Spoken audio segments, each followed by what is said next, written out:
pour ce troisième webinaire de la semaine des financements qui aujourd'hui sera dédié à l'Agence de l'eau et qui sera présenté donc par Olivier Brunner, ici présent, qui est chargé d'intervention industrie à l'Agence de l'eau Loire-Bretagne sur le site de Nantes. Et qui va donc animer toute cette présentation. Je vous propose si vous avez des questions, les poser soit dans la conversation, soit les garder pour les présenter à la fin. On a un temps prévu pour échanger si jamais vous en avez. Et donc, Olivier, je vous laisse la main. Merci Valentin. Donc, bonjour à toutes et tous. Donc, j'ai prévu une intervention, allez, disons, de 3 quarts d'heure, comme ça, éventuellement, ça pourra laisser le temps à quelques questions, en 3 temps. Alors, un passage un peu obligé, j'aime bien rappeler ce qu'est une agence de l'eau, parce qu'on n'est pas forcément une structure publique qui est très connue du grand public et des acteurs qui n'ont pas à travailler régulièrement avec nous. Un deuxième temps qui est de rappeler quelques enjeux que l'on a sur notre territoire en termes de qualité d'eau et de quantité. Et puis, au regard de ces enjeux, à quelle politique d'aide est apportée par l'agence, avec 1 ou 2 diapos qui fera un peu le retour dans le rétroviseur de ce qu'on a pu accompagner ces 6 dernières années, entre 2019 et 2024, qui était notre 11e programme d'intervention. Et puis, ce qui vous intéresse peut-être plus particulièrement, c'est quel projet peut-on soutenir aujourd'hui au sein de vos établissements. Alors, l'agence de l'eau, on retrouve ici, je ne vais pas passer trop de temps sur les aspects réglementaires, mais vous avez les principaux textes fondateurs de la politique de l'eau en France et en Europe. La directive cadre sur l'eau, qui est un document très structurant, qui a été adopté en 2000. J'en dirai 2 mots tout à l'heure, parce qu'elle a vraiment modifié l'approche vis-à-vis de la qualité et de la quantité. Ce qui est important, c'est de dire que depuis maintenant la première loi sur l'eau, qui date de 64, et qui a créé finalement, ça fait 60 ans, les agences financières de bassin, les agences de l'eau. On est passé d'une politique, elle est en 50 ans ou 60 ans, qui était sur des textes portant plutôt sur les usages, la conchyliculture, l'eau potable, l'assainissement. Les textes étaient très, très compartimentés. Et de plus en plus, les textes maintenant législatifs, qu'ils soient européens ou nationaux, s'inquiètent de plus en plus plutôt sur une politique de milieu. Et donc, ça, c'est très structurant pour notre politique actuelle. Et puis, là où on travaillait plutôt sur la mise en œuvre dans les années 60-70 de moyens administratifs, financiers et autres, maintenant, on est sur une politique qui s'attache beaucoup plus non pas aux moyens, mais aux résultats. Et c'est également un élément extrêmement structurant pour la politique de l'eau en France aujourd'hui. Alors, les agences de l'eau, elles sont nées en 64. Et j'en dis 2 mots parce que c'est une structure qui est quand même très particulière. On est un EPAF, établissement public à caractère administratif et financier. On est sous co-tutelle de 2 ministères, celui en charge de l'écologie et celui des budgets et des finances. Et la première particularité, c'est qu'on est gouverné, on a une gouvernance qui est un peu particulière, par un comité de bassin. Le comité de bassin Loire-Bretagne, c'est 190 représentants. Et autour de la table, on va réunir les représentants de l'État, qui, c'est une particularité, sont minoritaires au sein du comité de bassin. Il y a 38 membres qui représentent les différents ministères. Les collectivités territoriales, donc vous avez les régions, les départements, les grosses agglos. Vous verrez une carte tout à l'heure, Clermont-Ferrand, Saint-Étienne, Orléans, La Rochelle, Poitiers, Nantes, alors Brest, je ne sais pas, mais Rennes sûrement, Tours. Et puis les petites communes rurales également sont représentées. Et puis, l'autre partie de la composition des comités de bassin, ce sont les usagers de l'eau. Et donc, les usagers de l'eau, ils ont aussi leur mot à dire, que ce soit des usagers professionnels qui représentent les industriels, de l'automobile, de l'agroalimentaire, de la sidérurgie, du textile, de la papeterie. On a aussi les représentants du monde agricole, notamment à travers les chambres d'agriculture. Et puis, tout ce qui va être également le monde associatif, donc association de protection de la nature et association de consommateurs d'eau. Et ce comité de bassin, on le réunit 1 ou 2 fois par an, et c'est eux qui définissent de la politique de l'eau sur le bassin.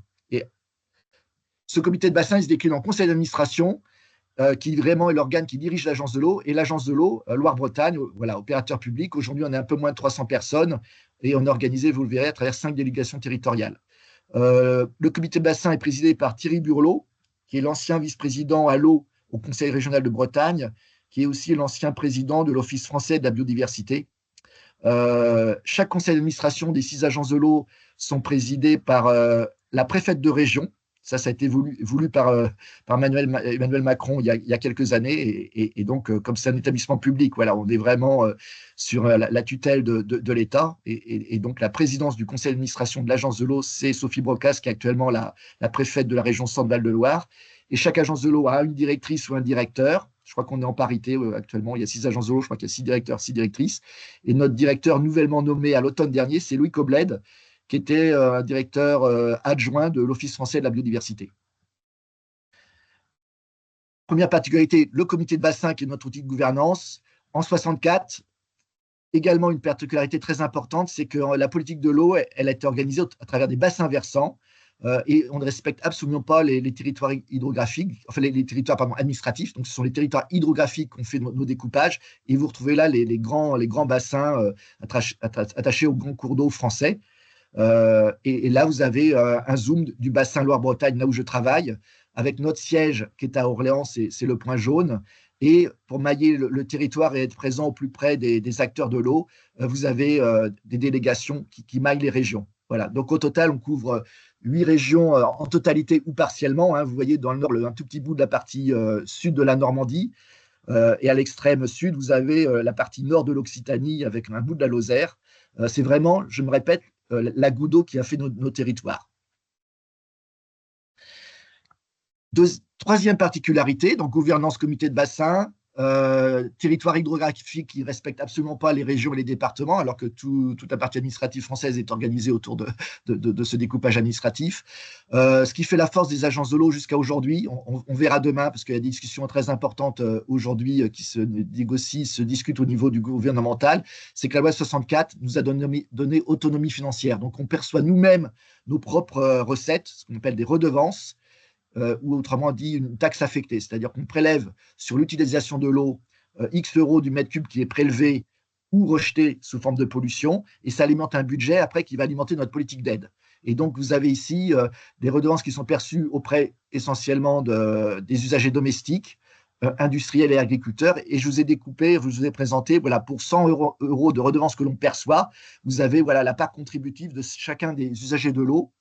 Pour le dire simplement, aujourd'hui, les 3/4 de nos recettes, c'est en bleu, ce sont des redevances perçues auprès de la facture d'eau des particuliers, c'est-à-dire vous et moi, quand nous payons notre facture d'eau. Si vous regardez en détail, vous avez 10 à 15% de votre facture d'eau qui est une redevance attachée à l'usage domestique.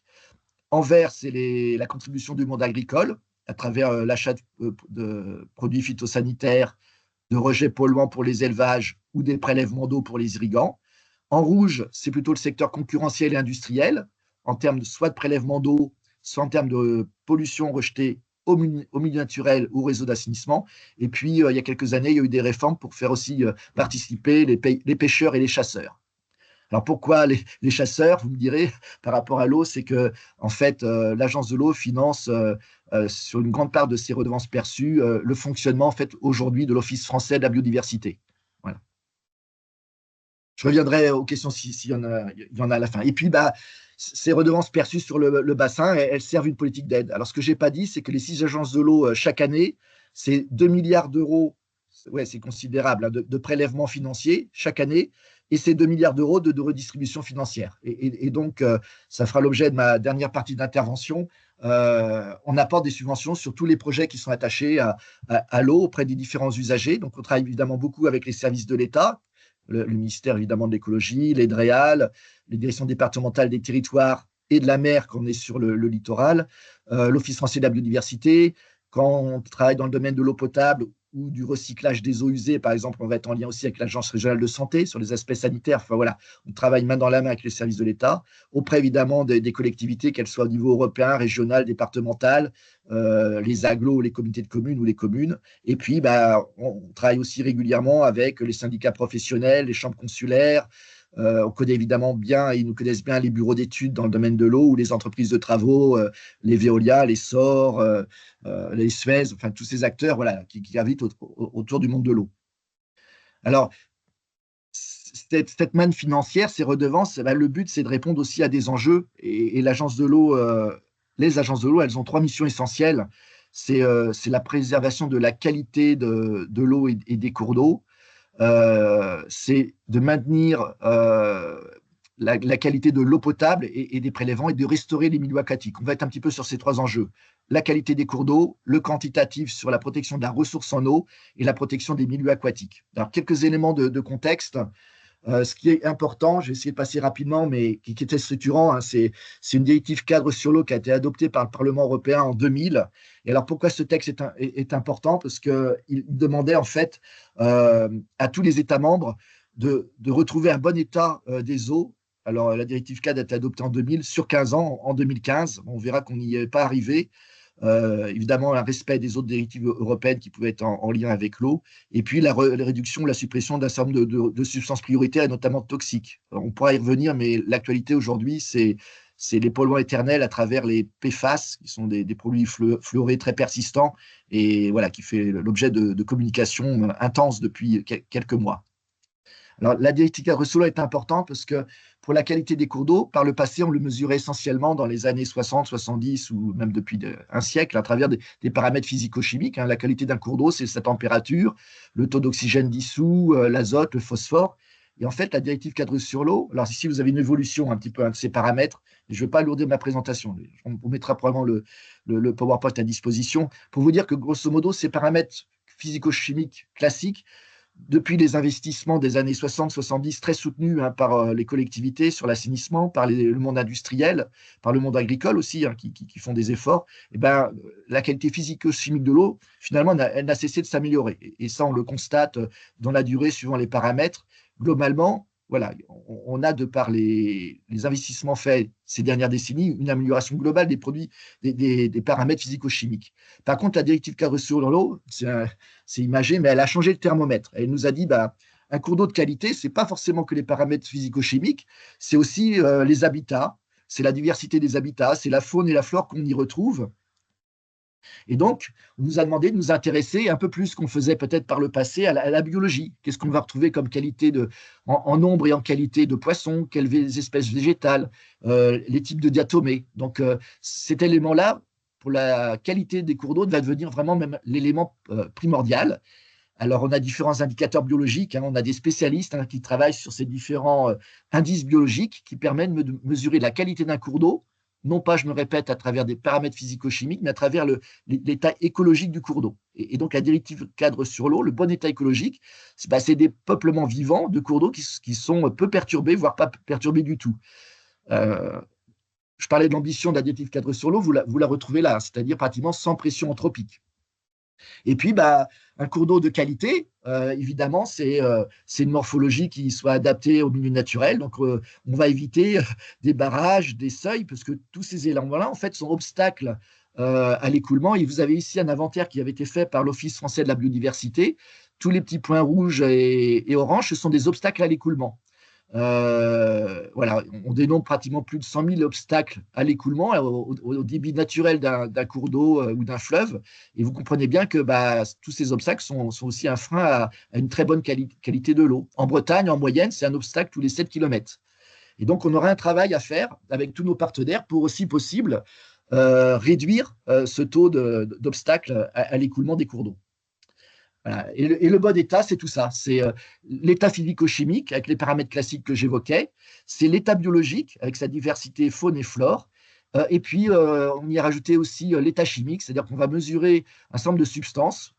Cette liste de substances, de métaux lourds, de pesticides, de toxiques, elle varie tous les 5-6 ans. Il y a des substances qui disparaissent et d'autres qui s'ajoutent.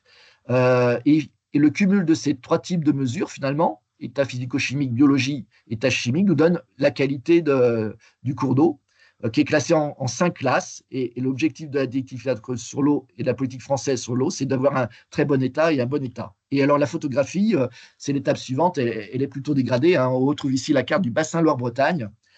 On estime que, et vous avez par code couleur, hein, que 83% des masses d'eau aujourd'hui sont déclassées sur l'état écologique, et que sur l'état chimique, on a à peu près un tiers des masses d'eau aujourd'hui qui sont en mauvais état chimique, dus à des rejets trop importants, essentiellement de phytosanitaires ou de métaux ou d'hydrocarbures. Et aussi, vous avez une carte plus particulièrement zoomée sur la région Pays de la Loire, et vous voyez une majorité de masse d'eau. On parle de masse d'eau au niveau de la directive cadre sur l'eau, c'est-à-dire de tronçons un petit peu homogènes, de cours d'eau. Et vous avez ici la cartographie pour la région Pays de la Loire, où on a simplement 12% des cours d'eau qui sont en bon état ou en très bon état écologique. Donc, vous voyez, et aujourd'hui, on est en 2000, alors là, c'est une carte de 2019, qui est basée sur l'état des lieux 2019. La directive date de 2000, et on demandait le bon état ou très bon état en 2015. Heureusement, la directive cadre a été prudente et avait permis d'avoir des prolongations de 2 fois 6 ans pour répondre à cet objectif, mais on sera loin d'y arriver. Et alors, vous avez sur le côté la différence par département. En fait, on a des très grandes hétérogénéités. La Loire-Atlantique, on a une masse d'eau qui est en bon état. En Sarthe, on en a pratiquement un quart. Dans le Finistère, parce que j'ai travaillé quelques années en Bretagne, vous avez à peu près aujourd'hui les 2 tiers des masses d'eau qui sont en bon état ou très bon état. Et ça s'explique, la pluviométrie, le fait que vous soyez dans un milieu rural peu anthropisé, avec peu d'usines, peu de démographie, des débits de cours d'eau courts, voilà, facilite évidemment la qualité d'un cours d'eau en bon état plutôt que des régions très, très agricoles, très urbanisées, très industrialisées, avec peu de débit. Alors, le quantitatif, là, je vous ai parlé un peu qualité. Vous avez, alors l'agence de l'eau, elle vit de redevances, donc elle rend redevable tous les prélèvements d'eau, quel que soit l'usager, supérieur à 7000 mètres cubes d'eau par an. On a une multiplicité de compteurs, et on relève ces compteurs pour établir une redevance.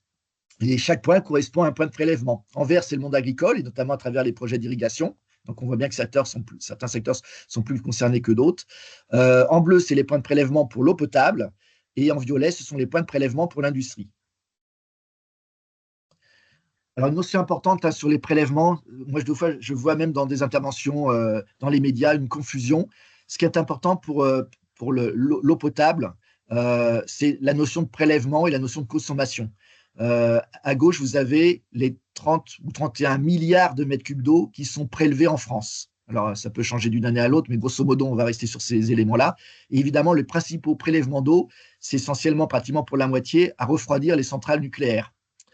Et après, vous avez d'autres usages qui peuvent être évidemment les usages industriels, maintenir les niveaux d'eau dans les canaux, l'irrigation agricole que vous avez en bleu, et puis le résidentiel tertiaire, enfin tout ce qui va être l'alimentation en eau finalement des populations et des habitants. Ça, c'est les prélèvements d'eau. Par contre, quand vous prélevez de l'eau, vous ouvrez votre robinet, vous l'utilisez et après vous la rejetez. Souvent, vous la rejetez au réseau d'assainissement, ça rejoint une station d'épuration et ça va au milieu naturel. Et donc, cette eau finalement qui est prélevée dans le milieu, elle est restituée. Et donc ça vous envoie sur le graphique de droite qui, elle, reprend les consommations, ce qu'on appelle consommation nette. C'est-à-dire la différence entre les entrées et les sorties, c'est vraiment ce que je consomme. Et là, le graphique est tout à fait différent. C'est le principal consommateur d'eau aujourd'hui, c'est l'irrigation. Pourquoi? Parce que quand je suis un irrigant et que je prélève de l'eau, souvent en forage ou dans le cours d'eau naturel, dans le cours d'eau, dans le fleuve, et ben, mon eau, elle ne va pas être restituée au milieu, elle va être consommée par mes plantes. Et donc, cette eau, elle n'est pas restituée. Alors, vous voyez, l'industrie représente à peu près 8 à 5%, ça dépend des régions, mais de la consommation d'eau en France. Donc, cette notion est importante, distinguer ce qui est prélèvement d'eau et consommation. Et si on a un travail à faire, évidemment, vous le comprenez bien, c'est plutôt sur la consommation, de réduire finalement les volumes d'eau réellement consommés. Alors, ouais. Là, j'ai juste peut-être rapidement, on suit évidemment les prélèvements. J'avais des données, c'est la diapo précédente sur les données nationales. Ici, vous avez la part des prélèvements en eau pour la région Pays de la Loire. Donc, 55%, c'est pour alimenter en eau potable la population. 40%, c'est l'agriculture et 5%, c'est l'industrie. Vous voyez qu'on est un petit peu moins que les 8% au niveau national. Vous avez à droite les industriels qui prélèvent plus de 500 000 mètres cubes d'eau par an. Donc, évidemment, être des sites prioritaires pour l'agence de l'eau en termes de sobriété d'économie d'eau. Et on en a une centaine aujourd'hui qui prélèvent plus de 100 000 mètres cubes d'eau par an. Donc, c'est des établissements qu'on suit particulièrement et on essaye de faire émerger chez eux des études et des travaux d'économie d'eau. Et puis, quand on regarde un petit peu plus dans le détail le monde industriel, vous retrouvez à peu près presque la moitié de ces volumes prélevés, c'est attaché notamment à une activité qui est très présente en région Pays de la Loire, qui est le monde agroalimentaire. Une notion importante aussi, au-delà d'aspect prélèvement-consommation, évidemment, cette consommation d'eau, elle est plus importante l'été.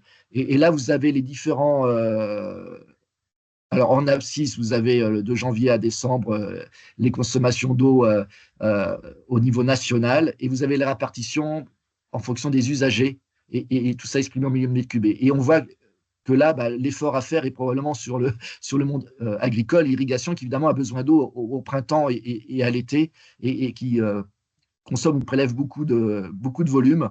Alors évidemment, tout ce qu'on peut gagner aussi au niveau industriel et autres nous intéresse. Et donc, ce qui est important aussi, c'est cette notion de temporalité. Il y a la notion de géographique et il y a la notion de temporalité. Et vraiment, les gains en volume d'économie d'eau et de sobriété qui vont nous intéresser évidemment le plus, c'est sur cette période. Voilà. Et souvent, on a des données plutôt en mètres cubes par an. Or, voilà, moi, faire des économies d'eau en décembre ou en janvier, je dirais, c'est peu important.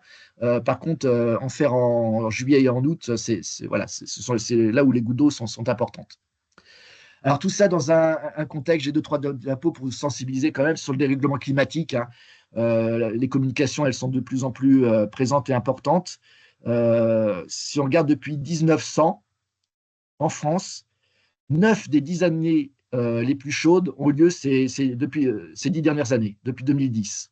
Donc on voit une accélération de l'élévation de la température et ce n'est pas fait pour nous rassurer. Vous avez ici une autre expression. En haut de ma diapo, vous avez depuis 2013 le nombre d'arrêtés sécheresse que prennent les préfets. Vous savez que quand on est en période estivale et qu'on a des tensions sur l'eau, les préfets de département peuvent prendre des arrêtés, ce qu'on appelle des arrêtés sécheresse, qui, pour un premier niveau, est en vigilance. Si le débit des cours d'eau ou l'alimentation en eau potable devient un peu plus tendu, on est en alerte renforcée et en crise. Et là, vous avez l'évolution depuis 2013 du nombre d'arrêtés préfectoraux qui ont été pris par les préfets. Et vous voyez cette densification d'arrêtés qui est aussi un autre moyen d'exprimer ce dérèglement climatique. Actuellement, le Finistère est en arrêté vigilance. L'année dernière, à l'automne, vous suiviez les crues du Nord-Pas-de-Calais avec des inondations extrêmement importantes. Actuellement, ils sont aussi en vigilance et quasiment en alerte au niveau du Nord-Pas-de-Calais sur l'alimentation d'eau. Bref, on voit que ce sujet devient de plus en plus prégnant. Et vous avez une carte, la petite carte en 2022, où fin août, on avait pratiquement tous les 4/5 des départements qui étaient en crise aiguë sécheresse. Moi, je travaillais en Bretagne et on n'arrivait plus à sécuriser, en général, en eau potable, on sécurise d'un département de l'un à l'autre et on n'arrivait plus à sécuriser certains départements.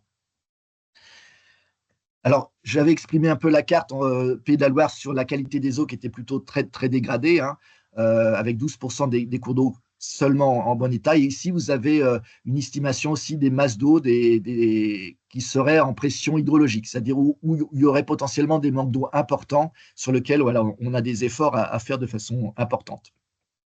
En bleu, ça veut dire on doit avoir probablement accès plus facilement à des quantités d'eau accessibles plus facilement. Alors, tout ça, c'est pour les éléments de contexte. Alors, tous ces enjeux rappellent donc et conduisent à une politique d'aide. Juste pour vous donner, je crois que j'ai juste une diapo, hein, les aides qu'on a accordées au titre de notre 11e programme d'intervention. Ce que je n'ai pas dit, c'est que les agences de l'eau, elles fonctionnent sur du moyen et du long terme. Hein. La politique de l'eau, ce n'est pas quelque chose qui est soumis à des objectifs annuels. Il faut raisonner un peu dans le long terme. Et donc, les agences de l'eau fonctionnent sur des programmes pluriannuels qui durent 6 ans. Et là, je vous ai fait un zoom sur les aides qu'on a apportées au secteur industriel. Alors, quand je dis secteur industriel, c'est aussi concurrentiel, c'est-à-dire ça peut être les ports de plaisance, ça peut être les campings, ça peut être vos activités, un centre hospitalier, un EHPAD, une structure qu'on va estimer, nous, comme étant concurrentielle, publique ou privée, va être considérée comme un site industriel. Je le dis de façon un peu brutale. Et vous avez, voilà, en montant, les aides qu'on a accordées entre 2019 et 2024 sur le bassin Loire-Bretagne et le nombre de dossiers. Bon, on va passer sur le nombre de dossiers. Donc, vous avez le montant cumulé voilà, qui va pour les années les plus faibles, de 6 millions d'euros à plus de 25 millions d'euros d'aide. Deux éléments importants peut-être sur ce graphique. Des aides plus importantes versées au secteur concurrentiel en 2021. Et pour ça, j'ai une explication, c'est qu'on était en pleine crise Covid et que l'État nous a demandé d'injecter beaucoup d'argent public pour redynamiser le secteur industriel et le secteur économique. Et nos aides publiques, vous le verrez après, elles sont encadrées par l'Europe. On a des taux d'aide qui sont encadrés par l'Europe pour ne pas perturber la distorsion de concurrence entre États membres. Je ne peux pas intervenir sur un site comme Airbus avec des taux de subvention de 80%. Ça c'est pas possible. L'Europe me l'interdit et donc on a des encadrements de taux d'aide qui me dit que pour un groupe industriel, je ne peux pas apporter plus de 40% de subvention, par exemple. Et ben, en 2021, il y a eu des dérogations par l'Europe et donc ça nous a permis au niveau des agences de l'eau d'injecter un peu plus de moyens qu'habituellement. Et puis, les histogrammes sont en marron et en bleu. Dans le domaine industriel, ou secteur concurrentiel au sens large, on intervient essentiellement sur deux politiques. La réduction des pollutions pour améliorer la qualité des cours d'eau, ça c'est en marron, et également sur l'aspect quantitatif, sur la réduction des consommations d'eau.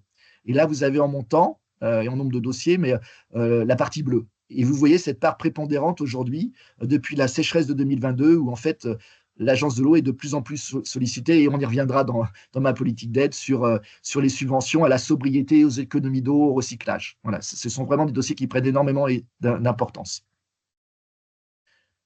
Voilà, alors en Pays de la Loire, je fais le même exercice. On a accompagné en 6 ans plus de 320 dossiers, moitié-moitié à les pollutions et quantitatifs. On a apporté en cumul un peu plus de 12 millions d'euros d'aide. Et si je raisonne purement sur le quantitatif, c'est 6,3 millions d'euros d'aide apportés au quantitatif en subventionnement a permis d'économiser ou substituer, c'est-à-dire je remplace de l'eau du réseau, par exemple, par de l'eau pluviale que je vais réutiliser, pratiquement 3,3 millions de mètres cubes. Donc on suit, tous nos financements sont conditionnés à des politiques de résultats et on regarde systématiquement quels sont les gains en termes de pollution qu'on le rejette en moins ou en termes de mètres cubes d'eau qu'on va économiser ou substituer. 320 dossiers, j'ai regardé, ça fait pratiquement, moi, pour la région Pays de la Loire, je prends une décision d'aide chaque semaine pour simplifier. Voilà. Chaque semaine, je valide un subventionnement sur une étude ou des travaux. C'est pour vous donner un peu la volumétrie des dossiers. Alors, ce qui vous intéresse le plus, c'est notre 12e programme d'intervention, donc qui a été validé par notre comité de bassin et notre conseil d'administration à l'automne 2024 et qui couvre 6 ans. Donc, on a des modalités d'intervention qui couvrent du 1er janvier 2025 au 31 décembre 2030, 6 ans. Et donc, pendant ces 6 ans, on connaît au niveau de l'agence de l'eau quels vont être les niveaux de prélèvement financiers à travers nos redevances. Voilà, on a en prévisionnel sur 6 ans nos recettes et on a sur 6 ans nos politiques d'aide. Alors ça, c'est assez appréciable parce que ce que je vais vous présenter en termes de subventionnement et autres, c'est vrai aujourd'hui. Si vous déposez un dossier dans une semaine ou dans un mois, je saurais vous répondre quel peut être le niveau d'intervention. Mais si vous me déposez un dossier normalement l'année prochaine ou dans 2 ans, je serai normalement capable de vous donner normalement à peu près les mêmes taux d'aide, les mêmes conditions. Alors, voilà, le 12e programme d'intervention 2025-2030, c'est vraiment l'élément structurant et nos financements vont contribuer à répondre aux 2 enjeux que je précitais tout à l'heure, c'est-à-dire la lutte contre les pollutions classiques, la lutte contre les pollutions toxiques et les micropolluants et la sobriété et les économies d'eau. Ça va être vraiment les grands enjeux d'intervention de l'agence de l'eau. Voilà. Industriel ou établissement du secteur hospitalier, j'aurais dû le rédiger comme ça, vous êtes ici, sur des travaux ou des études permettant d'améliorer la qualité des eaux et d'avoir une gestion sobre, concertée et résiliente de l'eau. Alors, on va rentrer dans le détail. Notre 12e programme d'intervention, il me reste 15 minutes pour vous présenter les aides un peu plus dans le détail. Le 12e programme de Loire-Bretagne, il pèse 2,4 milliards d'euros. Donc, si vous divisez par 6, on est à peu près à 400 millions d'euros d'aide sur le bassin chaque année. Et donc, nous, on va intervenir essentiellement, je les ai entourés là dans le graphique, hein, on a à peu près sur les 670 millions d'euros à accorder au secteur industriel ou concurrentiel ou aux établissements de santé, si demain j'ai des projets. Et puis, on a 271 millions d'euros plutôt attachés à ce qui va être l'économie d'eau. Alors, en général, on accompagne les études et les travaux. Ce qu'on aime bien au niveau de l'agence de l'eau, c'est plutôt de raisonner toujours à la source. Je suis un industriel qui a des polluants, qui est soumis à des arrêtés de prescription pour réduire mes rejets polluants dans le cours d'eau ou dans le réseau d'assainissement. J'ai 2 possibilités. Soit je vais travailler sur ma station d'épuration, je vais l'améliorer ou en construire une pour traiter mes effluents. Soit je vais raisonner à la source, je vais regarder mon process, je vais regarder où est générée la pollution et je vais changer mon process. Et l'agence de l'eau, elle a un discours très affirmé où elle préfère avoir des projets de réduction à la source plutôt que des traitements bout de tuyau. Même raisonnement pour la sobriété et les économies d'eau. Je suis un industriel ou un EHPAD ou un centre hospitalier qui consomme de l'eau. soit je vais la recycler, la réutiliser avec des outils de traitement en interne ou à l'externe, peu importe. Et ben ça, ce sera moins accompagné qu'un projet où je vais avoir un outil de production plus sobre, voilà, qui au lieu de consommer 100, consomme demain 50. Et ben je vais mieux subventionner ce projet-là quand on est en interne dans les éléments de sobriété. Alors nos subventions, elles vont de 25% à 70%. Et donc, plus le projet, pour résumer, est pertinent et attaché à un traitement à la source, plus on ira vers les 70%. Et puis, pour le secteur concurrentiel, je devrais le rédiger comme ça, on a deux régimes d'aide. En fait, je vous ai parlé tout à l'heure d'un exemple avec Airbus. Les agences de l'eau, comme on apporte de l'argent public à des établissements du secteur concurrentiel, on est encadré par l'Europe, donc on n'a pas la main jusqu'au bout sur nos taux d'aide. Et suivant que vous soyez considéré comme un groupe industriel, une moyenne entreprise ou une petite entreprise, ça va conditionner nos taux. 40, 50, 60, 50, 60, 70. Et puis, quand les montants d'investissement sont plus modestes ou une étude modeste, on peut utiliser, on sort de l'encadrement européen en disant bah, on va utiliser le règlement 2 qu'on appelle de minimis, qui est un règlement un petit peu qui fait exception du règlement général, enfin voilà, d'encadrement. Et là, on peut aller sur des taux d'aide beaucoup plus incitatifs. Mais pour ça, il faut que la structure nous déclare qu'elle n'a pas. Voilà, on s'est aidé jusqu'à 300 000 euros sur 3 années glissantes. On fait le cumul des aides publiques pour un établissement qu'elle a reçu. Et si on est inférieur à ces 300 000, on peut utiliser le règlement de minimis qui nous permet d'aller un peu plus au-delà de nos taux classiques. Alors, l'agence de l'eau, elle n'aide pas tous les travaux qui sont inférieurs à 10 000 euros. On estime que c'est trop coûteux pour l'agence de l'eau d'instruire un dossier qui conduirait à des travaux inférieurs à 10 000 euros. On n'intervient pas sur des études qui sont inférieures à 5 000 euros, dans la même logique. Et si mes travaux, mes études conduisent à une subvention inférieure à 3 000 euros, ce n'est pas éligible non plus. On a estimé que voilà, instruire des dossiers pour 2 000 euros de subvention, je vais le dire de cette façon assez simple, ça coûterait plus cher en dépenses internes que d'apporter l'aide. Donc, on a ces seuils. On pourra y revenir si vous voulez, parce que des fois, j'ai des petits dossiers et voilà, j'essaye souvent sur des travaux, des petits postes de consommation. Actuellement, j'ai une opération avec les campings. On est sur des montants de 12 000, 15 000 euros. Voilà, c'est important pour l'agence qu'on soit supérieur. Ça, c'est une de nos règles qui a été déterminée par nos administrateurs. Au-delà de nos taux classiques, on peut majorer, et c'est une particularité aussi de ce 12e programme, on a par le ministère de l'Intérieur un zonage de communes qui sont classées comme aide à finalité régionale. Et donc, ces communes, voilà, j'ai une liste, hein, et ben, me permettent de majorer mon taux de subvention de 5 points. Et puis, si on est sur des travaux de lutte contre la pollution, je suis par exemple la station de La Roche-sur-Yon, qui est en train de faire sa station d'épuration pour 80 à 100 millions d'euros. Maintenant, on demande à ce que les travaux de station d'épuration intègrent des économies d'énergie. Et ben si ces projets intègrent des baisses de consommation d'énergie, on peut aussi majorer nos aides. Alors ça, c'est une petite nouveauté parce que l'agence de l'eau voilà, était très comportementée, hein, on ne raisonnait que sur la politique de l'eau. Maintenant, on essaye de plus en plus travailler aussi main dans la main avec nos collègues de l'ADEME, parce que bah, souvent, le volet eau et énergie sont très, très liés. Et donc, si un projet participe aussi d'une réduction de la consommation d'énergie, on a un petit bonus sur les dossiers d'aide. Et puis, pour les gros sites industriels, je pense à Lactalis, enfin tous les gros industriels de l'agroalimentaire, Sodebo, Fleury-Michon, Airbus. Voilà, on peut aussi négocier, au lieu d'avoir des dossiers ponctuels qui nous arrivent, un accord de groupe. On regarde tous les enjeux attachés à l'eau, assainissement, toxique, économie d'eau et tout ça, et on essaye de contractualiser sur 3 ans avec ces sites industriels pour avoir une visibilité pour eux comme pour nous. Voilà, ça, ce sont les particularités de nos 12e programmes. Alors, qu'est-ce qu'on n'aide pas? Je vais le dire comme ça.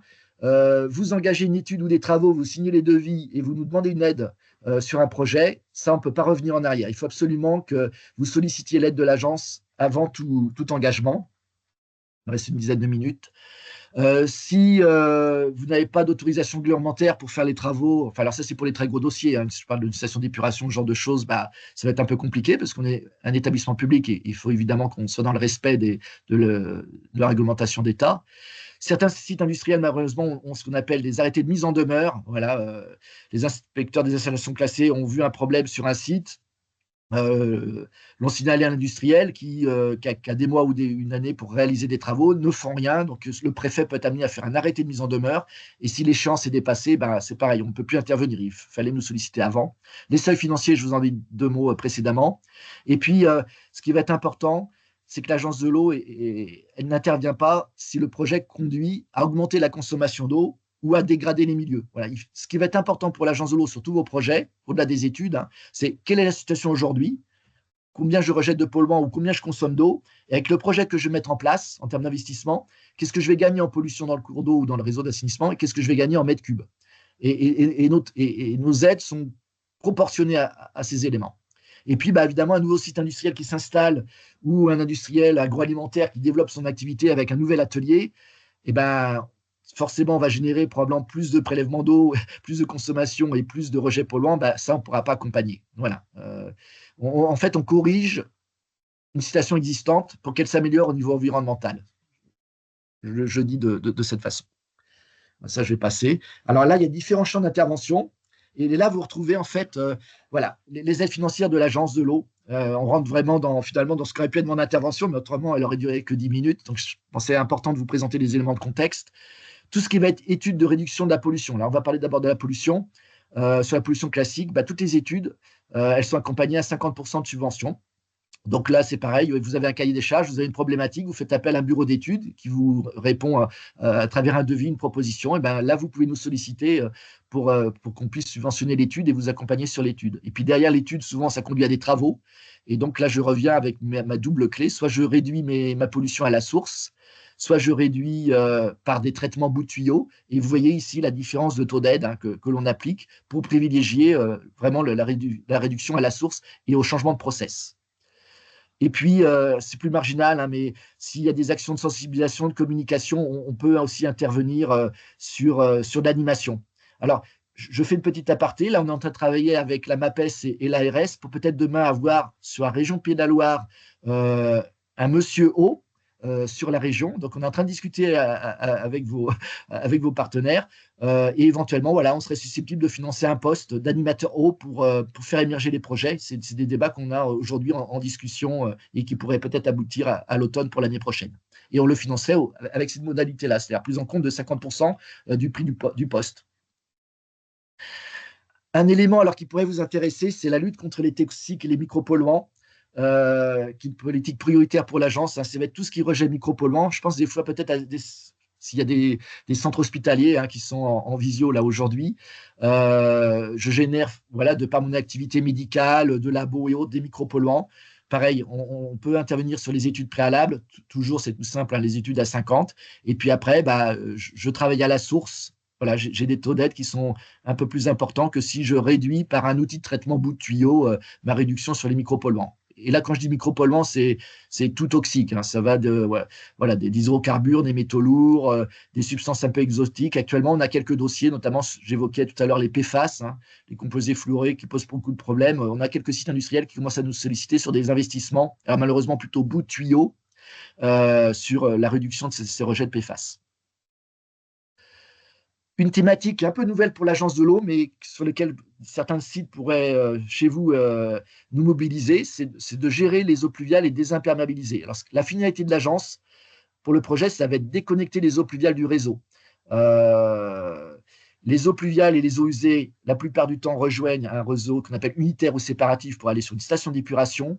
On a aujourd'hui le point faible de l'assainissement des collectivités, des communes, c'est l'assainissement collectif. Ce n'est pas la station d'épuration, qui est en général bien dimensionnée, moderne, voilà, de par les investissements faits ces dernières décennies, ça va être le réseau d'assainissement. Parce que ce réseau d'assainissement, il vieillit plus vite qu'il est malheureusement renouvelé. Pour le dire très schématiquement, il est percé de partout et donc on a aujourd'hui beaucoup d'eau usée qui malheureusement, avant d'arriver à la station d'épuration, partent dans le milieu naturel sans traitement. Et donc là, on va pouvoir accompagner, alors pour vous, voilà, des centres hospitaliers, des EHPAD. Hein, je connais mal vos structures, malheureusement, j'espère bien que demain j'aurai plus de dossiers. Si vous voulez infiltrer votre eau, alors ça peut être une toiture végétalisée, ça peut être un parking que je vais végétaliser. Et en infiltrant l'eau et en déconnectant cette eau pluviale qui aujourd'hui va au réseau d'eau pluviale, eh ben, je peux vous accompagner. Sur les études préalables, un hydraulicien ou un cabinet d'études va regarder un petit peu ce qu'on peut faire. Et puis après, les travaux d'infiltration des eaux pluviales. Et quand je dis infiltration, ça va jusqu'à la végétalisation, planter des arbres, faire des noues. Voilà. Et on va financer à 25 ou à 50%. Si le projet est en majorité de pleine terre, donc on végétalise un maximum, on va subventionner les travaux à 50%, et sinon ce sera 25%. Donc ça, c'est une politique émergente pour l'agence de l'eau. Les modalités, elles sont les mêmes aussi pour les communes. Donc on pousse beaucoup cette politique parce qu'on veut vraiment, voilà, j'insiste, hein, on veut vraiment déconnecter du pluvial du réseau d'assainissement. Et là, il y a des vraies opportunités pour apporter aussi, voilà, de végétaliser tout ce qui est urbain et parking. Je pense qu'il y a pas mal de projets potentiels. Voilà, les intérêts sont nombreux, hein. Limiter la pollution, je l'ai dit, avec les déversements des eaux usées issues des réseaux d'eau pluviale. Évidemment, si on infiltre plus, on réduit aussi un petit peu les risques d'inondation. Pour les collectivités, ben, on aura moins de dépenses sur le fonctionnement des ouvrages hydrauliques. Pour le bien-être et la biodiversité, alors ça dépend évidemment de là où on est et de la surface concernée, mais on va développer notamment la biodiversité. On va réalimenter les nappes, donc on sera beaucoup plus résilient si on a des périodes de sécheresse. Enfin, voilà. On voit que les intérêts sont multiples et nombreux, et c'est pour ça qu'on en fait un de nos objectifs aussi. Et nos modalités, je me répète, elles sont aussi vraies pour les villes que pour les centres hospitaliers, les EHPAD et tout ça, si vous avez des projets pour, voilà, pour rendre plus perméable votre foncier. Je vais le dire comme ça. Alors, un élément maintenant très structurant, il me reste combien de temps? Oui, 2-3 minutes. Ça va être les économies d'eau. Voilà, réduire les prélèvements, tout ce qui va être attaché. Alors, pareil, hein, les études alors, sur la sobriété hydrique, on peut même aller jusqu'à 70% de subvention. Voilà, tout ce qui va être limiter vos consommations d'eau, ce sont des projets qui vont nous intéresser, soit en études préalables, et surtout en travaux. Et donc, là, je vous donne un exemple concret. Hein, je n'ai pas encore d'exemple en secteur hospitalier ou de santé publique, mais Airbus va me solliciter sur du matériel hydroéconome pour leurs employés. Voilà, ça, on s'est financé aujourd'hui. C'est un exemple très concret. Et puis, alors, les travaux, actuellement, on parle beaucoup de reuse, hein, de réutilisation des eaux usées traitées. J'ai un ouvrage, j'ai ma station d'épuration, et ben, plutôt que de la rejeter au milieu naturel ou au réseau d'assainissement collectif, je vais améliorer mon traitement et réutiliser cette eau, par exemple sur des tours aéro-réfrigérantes ou sur mon process. On parle aussi des eaux grises, hein. Je fais un réseau pour collecter mes eaux de toiture et alimenter mes toilettes. Alors évidemment, il y a des conditions sanitaires, hein, qui s'impriment, qui s'expriment, oui. Mais par contre, à partir du moment où voilà, c'est sanitairement validé, on est susceptible de financer ces travaux. Et puis, de façon plus marginale, la biodiversité. Mais là, c'est plutôt sur des sites qui sont plutôt en secteur rural, où j'ai un cours d'eau, par exemple. Je peux avoir 2-3 dossiers là, de cette nature. Un cours d'eau traverse mon foncier, et je veux le renaturer. Je travaille avec le syndicat de bassin versant, donc je peux aussi avoir ces modalités d'intervention. Alors, je vais terminer juste par cette diapo. J'essaie de vous trouver des exemples concrets chez vous. Voilà, je souhaite étudier mes consommations d'eau ou réduire l'impact de mes rejets. Et ben, toutes les études diagnostiques, l'acquisition de compteurs aussi, voilà, tout ça peut être subventionné allez, de 50% à 70%. Je me répète, hein, il faut nous solliciter en amont sur le projet. Je souhaite traiter mes rejets, mes effluents avant rejet d'assainissement. Je suis un centre hospitalier, par exemple, qui a des rejets de micropolluants qui peuvent se contaminer mon traitement en aval, hein, de ma station d'épuration collective. C'est pareil, je peux accompagner le traitement à 40, voire 70% si on change le process pour limiter ces toxiques. Je souhaite infiltrer mes eaux pluviales ou les stocker sur une toiture végétalisée. Voilà, les imperméabiliser. Donc la subvention, elle va de 25 ou 50%. Et puis, je souhaite économiser de l'eau par des actions de sobriété, notamment, je l'ai évoqué, du matériel hydroéconome. Donc là, on pourra aider de 40 à 70% l'acquisition de votre matériel. Ou alors, je vais recycler, par exemple, les eaux pluviales des sanitaires. Les exemples peuvent être multiples. À nous, voilà, ce qui nous intéresse vraiment, c'est la finalité. Et on va subventionner de 40 à 50%. Vous voyez des taux d'aide un peu plus faibles que les actions de sobriété. Et par contre, ça nous arrive effectivement, il faut que je le rajoute quand même, à plafonner les projets. C'est-à-dire que soit on prend en totalité le coût de votre investissement, soit par exemple pour les actions de recyclage, récupération d'eau, où on va être plutôt sur du bout de tuyau, là on va plafonner, on va financer à hauteur, le montant pris en compte par l'agence de l'eau, elle sera plafonnée à hauteur de 60 € du mètre cube d'eau que vous allez économiser. Et donc on fait le calcul, j'ai un projet pour économiser 1000 mètres cubes, quelle que soit la technologie que je mets en place, 1000 fois 60, ça me fait 60 000 €. Et sur ces 60 000 euros, je pourrais apporter 40 ou 50% de subvention. Voilà. Votre projet coûte 80 000 euros, je le limiterai à 60 000 euros. Votre projet coûte 50 000 euros, eh ben, je prendrai la totalité de l'investissement et je le subventionnerai de 40 à 50%.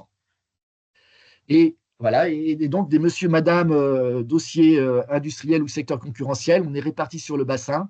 Et pour les établissements qui sont en Mayenne et Sarthe ou dans le sud de l'Orne, mais là, on est sur la région Normandie, ça va être mon homologue Karine Leu qui va instruire, porter tous ces projets. Et puis, notamment, là, Valentin évoquait une opération en cours sur, je crois, c'est sur la Sarthe.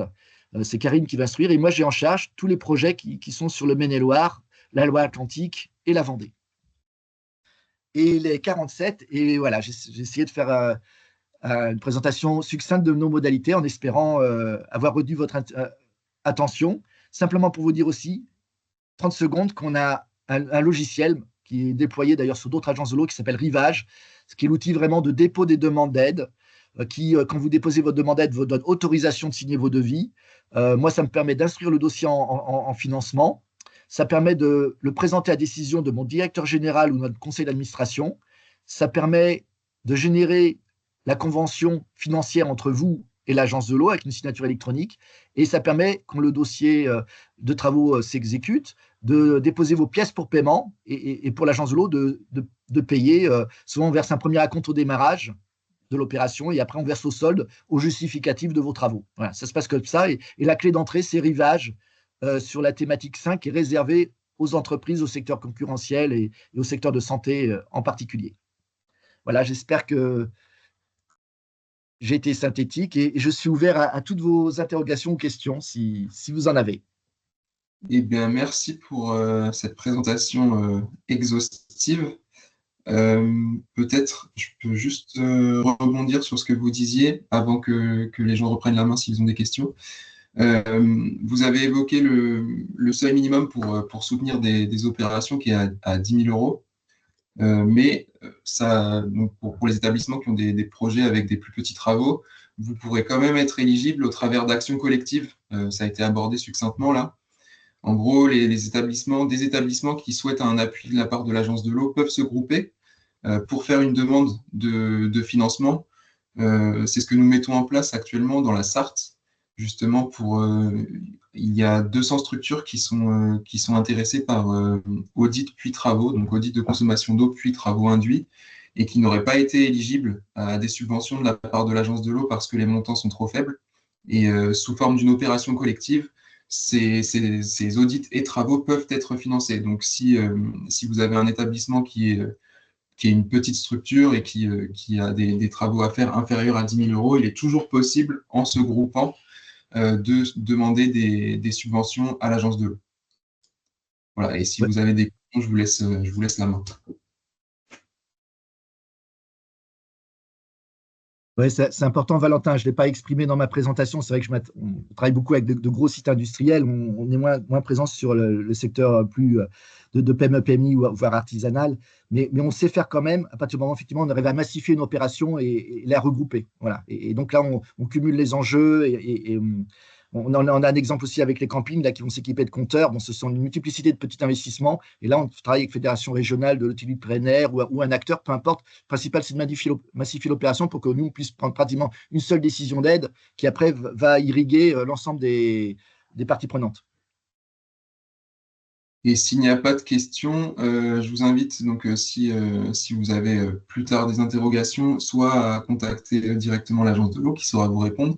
Et sinon, si vous êtes suivi par le dispositif ETE, à vous rapprocher de nous, on saura vous orienter, vous indiquer vers qui vous tournez. Les supports donc, qui contenaient beaucoup d'informations seront disponibles sur le site de la MAPES. Nous avons fait aussi des documents, des fiches récap un peu pour synthétiser toutes ces aides. Donc, qui vous seront transmises à la suite de ce webinaire. Donc, n'hésitez pas à les parcourir et à nous contacter si jamais des projets sur l'eau peuvent se présenter dans vos établissements. Et comme il n'y a pas de questions, eh bien, je pense que nous pouvons clôturer là-dessus. Donc, Olivier, merci beaucoup et bonne fin de journée à tout le monde. Merci, Valentin, et en espérant avoir suscité quelques projets peut-être demain. Au revoir. Au revoir. Merci beaucoup, au revoir.